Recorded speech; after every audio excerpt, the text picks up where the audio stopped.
Hai Besti. Hai. Guys, lagi pengen makan nih. Bosan makan itu aja. Iya nih, pengennya makan yang berkuah.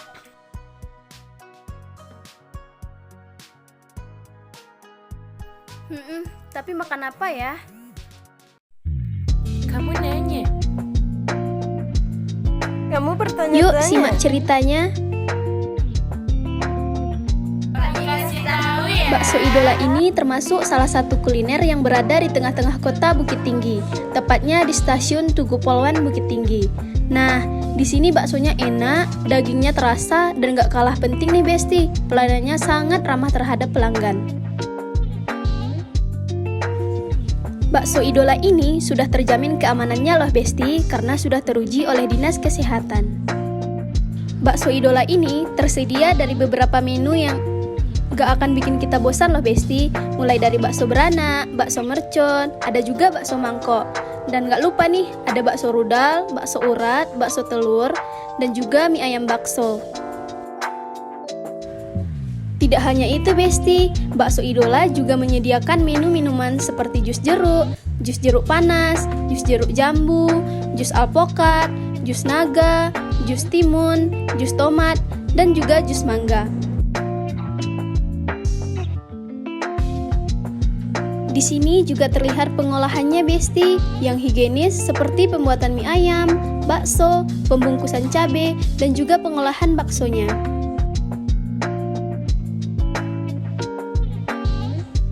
Dan yang tak kalah penting, pelayanan di sini sangat ramah loh Besti, dan terlihat dari pengunjung sangat menikmati kuliner bakso Idola ini. Pasti pada penasaran kan cerita inspiratif tentang bakso Idola ini? Yuk kita kepoin sejarah berdirinya bakso Idola ini Besti.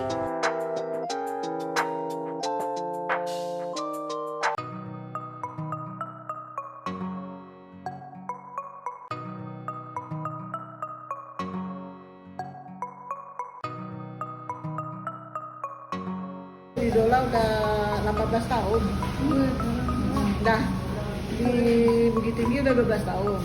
Dulu ibu kan tinggal di Jakarta. Dulu ibu merintis di situ, terus pulang sini. Pokoknya kita dari Jakarta sampai sekarang ini udah 18 tahun. Ceritanya panjang. Awalnya ibu dulu kan mengolah pakaian anak-anak di Jakarta dulu dan Abang.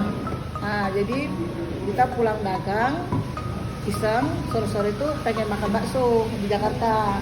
Nah, jadi di tempat saudara ada bakso dorong, bakso Ojo Lali namanya kan, kalau Jakarta kan namanya Ojo Lali kan. Jadi kita makan bakso itu, ternyata enak lah gitu kan. Jadi kita cerita sama bapak ini, Pak D udah berapa tahun di bakso Ojo Lali, dalam mabuk waktu udah hujan itu kan. Terus dia ajak gitu, akhirnya kita bilang ini, mau nggak Pak D kerjasama dengan saya gitu kan. Caranya saya tempat, Pak D tenaga gitu kan.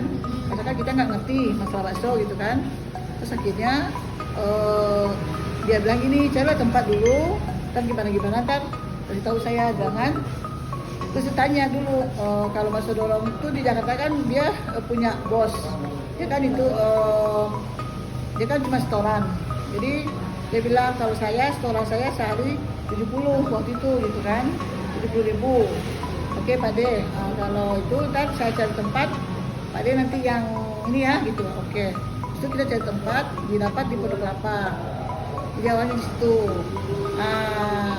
Kata terus udah 2 bulan berjalan, yang mau 3 bulan, Pak D ini bilang, Pak, Bapak nggak bisa ngarepin saya aja, karena nanti suatu-waktu nanti saya pulang atau saya gimana, siapa yang ngurusin bakso ini kalau nggak ada yang bisa. Nah, jadi kata suami saya, kalau gitu Pak D bisa nunjukin kita, kata Bapak.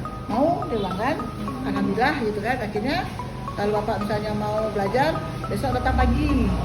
Nah, ikut sama saya belanja.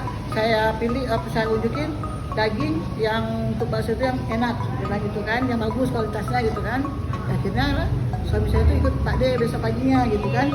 Ada seminggu cara. Kalau bakso ini dagingnya itu bukan daging beku. Kalau daging beku itu banyak es banyak es tuh dia nggak kenyal gitu. Enggak gitu. Jadi yang dagingnya bagus itu baru dipotong yang masih panas. Yang itu dia bilang gitu. Terus akhirnya karena terus begitu belajarlah suami saya ini cara bikin bakso, cara bumbunya gitu kan. Akhirnya udah sebulan kemudian kita bilang sama Pak De, gimana Pak De rasanya, udah pas belum nih saya bikin bakso gitu kan, dapat kata gitu kan, udah bagus lah kata gitu kan. Jadi selama sebulan itu Pak De selalu membimbing kita gitu. Jadi akhirnya udah pas rasanya gitu, dia minta pulang. Dia bilang gini, Pak maaf ya, saya mungkin pengen di kampung aja karena saya sekarang udah tua kata gitu kan, saya pengen ngumpul sama anak-anak gitu kan. Terus akhirnya karena dia ngajarin kita, dia pulang gitu kan. Sempat sedih juga, masalahnya ilmu kan, ilmu dikasih sama dia. Kalau tidak ada Pak D mungkin saya nggak bisa seperti ini. Karena dialah gitu kan. Ya itulah awalnya. Akhirnya kita karena di Pondok Kelapa kita kan pengen ini ya, pengen meningkatkan pendapatan. Ada temannya bapak ngasih tahu kalau di Tangerang tuh ada tempat. Akhirnya kita pindah dari Pondok Kelapa ke Tangerang. Ya udah banyak juga sih pengalaman. Ya, akhirnya kita buka di Tangerang. Jadi masukan-masukan orang itu kita terima. Kenapa? Orang itu berarti ada perhatian sama kita, ya kan? Kita namanya pedagang, kita terima usul. Jadi oke Pak, kata saya gitu kan. Kita coba dulu yang usulan sama dia itu. Dia bilang gini, Bu, Pak, ini bakso Ibu sama Bapak udah enak, cuman nggak ada istimewanya. Bilang gitu, bisa aja. Kalau misalnya bakso itu kan tiap-tiap orang dagang itu bakso itu ada istimewanya.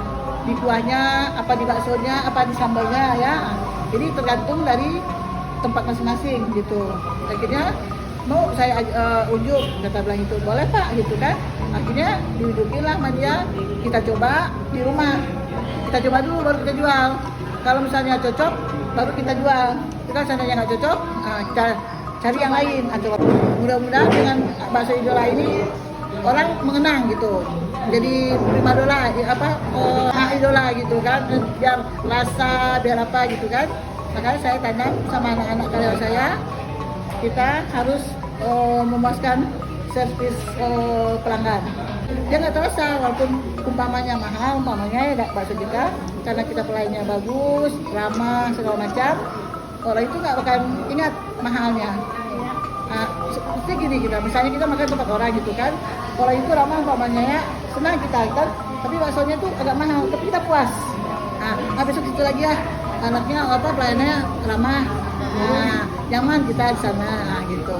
Itulah prinsip saya gitu. Kalau alhamdulillah sampai sekarang rasa alhamdulillah saya bilang sama suami saya, kalau dapat bakso gini ini makin lama makin enak. Jadi karena makanya kita ini maaf ya banyak bikin menu biar orang itu puas. Kalau seandainya kalau kita mau bersaing di kota, gini-gini sebenarnya di sini kan udah kota. Ini kan banyak ya dari pedagang kecil sampai ini pedagang bakso aja semua orang kan. Jadi saya punya ide gimana kalau bakso kita ini banyak variannya. Jadi kalau misalnya pelanggan masuk, jadi dia tuh bisa puas gitu milih apa gitu. Kalau hanya sekedar menunya bakso misalnya telur, mie ayam atau apa itu udah biasa, ya kan? Udah banyak orang umum gitu kan. Ini kita bikinlah tiap tahun tuh ide gitu. Bakso beranak, awalnya bakso rudal di Bukit Tinggi kita sebenarnya merintis. Kita dari Google kita lihat. Karena di sini belum ada.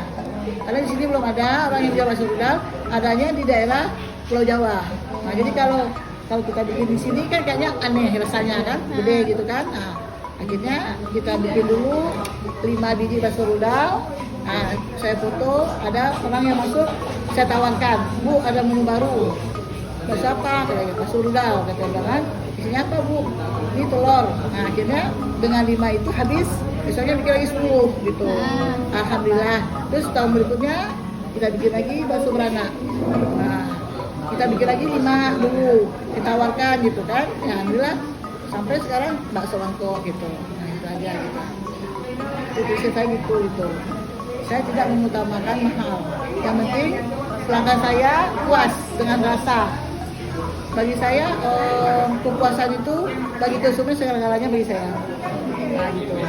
Kalau seandainya dia puas, kemanapun dia pergi, dia pasti ingat. Nah gitu. Alhamdulillah ya pandemi kemarin 3 tahun ya corona ya. Awal tahun pertama ya kita sempat down gitu ya, tapi alhamdulillah per hari umpamanya dapat umpamanya 3 juta ya umpamanya ya.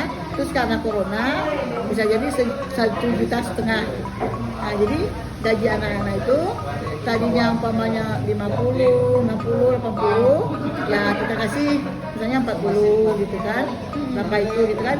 Dan kalau kita sepi kan kita juga harus omset juga harus ada standar kita, patokan kita gitu kan.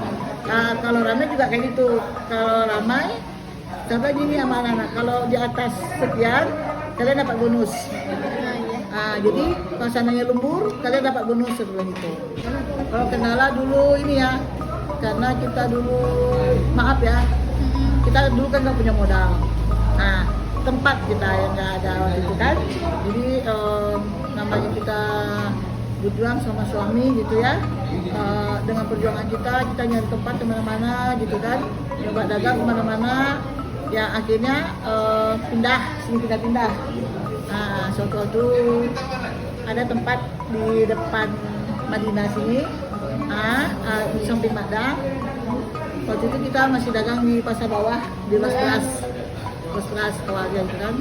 Nah jadi karena ada dikontrakan tulisannya, kata suami saya gini, ada kontrakan di situ, coba tanya berapa kan. Akhirnya suami saya itu nanya, awalnya dia buka tempatnya 20 juta setahun, itu akhirnya 18. Terus karena kita nggak ada modal waktu itu, ibu kata suami saya gini, bisa nggak bu per 3 bulan bayarnya dulu, nanti sananya per 3 bulan nanti ada rezekinya kita usahakan bayar per tahun gitu kan. Ya tadinya yang punya tempat nggak mau gitu. Akhirnya kata suami saya, kalau ibu pikir dulu, kalau sananya ibu nanti berubah pikiran, ini nomor telepon saya, ibu hubungi saya gitu kan. Akhirnya kita tunggu seminggu kemudian dia nelfon, disuruh datang ke rumah. Oke pak, kata itu kan, ke 3 bulan. Nah waktu itu kebetulan mungkin Allah rezeki saya harus masih maha pengasih sama penyayang sama kita cuma masuk badannya aja, meja semua kursi udah disedia situ, sama itu namanya itu tempat bakso Paluang itu ya, alhamdulillah gitu kan, dipinjam ke kita gitu kan. Akhirnya kita waktu itu suami saya punya cincin digadaikan untuk bayar tempat. Nah, ya 3 bulan pertama, karena waktu itu suami saya itu ragu, terus dia minta pendapat ke ibu, bilang gini, gimana ya kata gitu, coba lihat dulu tempat itu kata suami. Akhirnya kita datang, habis maghrib kita berdiri di depan itu lihat suasana. Berikutnya suami saya udah mulai goyang, goyang ini gimana nih, belum ada perubahan. Tempat ini banyak yang suka, stasiun itu kan mau dibongkar waktu itu isunya. Kalau kita nggak buru-buru ngambil ini, kita mau pindah kemana, masalahnya pelanggan udah pada tahu bahasa kita. Nah kalau kita cari tempat jauh, takutnya nanti kita dari dasar lagi cari pelanggan. Nah ya gitu aja awalnya, sampai alhamdulillah sampai saat sekarang. Pokoknya adalah peningkatan gitu, alhamdulillah, mulai dari tempat 30 awalnya, sekarang alhamdulillah dapat udah naik 45, berarti kan kita masih sanggup ya gitu. Betul ya gitu. Gimana Besti? Makin penasaran kan? Yuk cobain!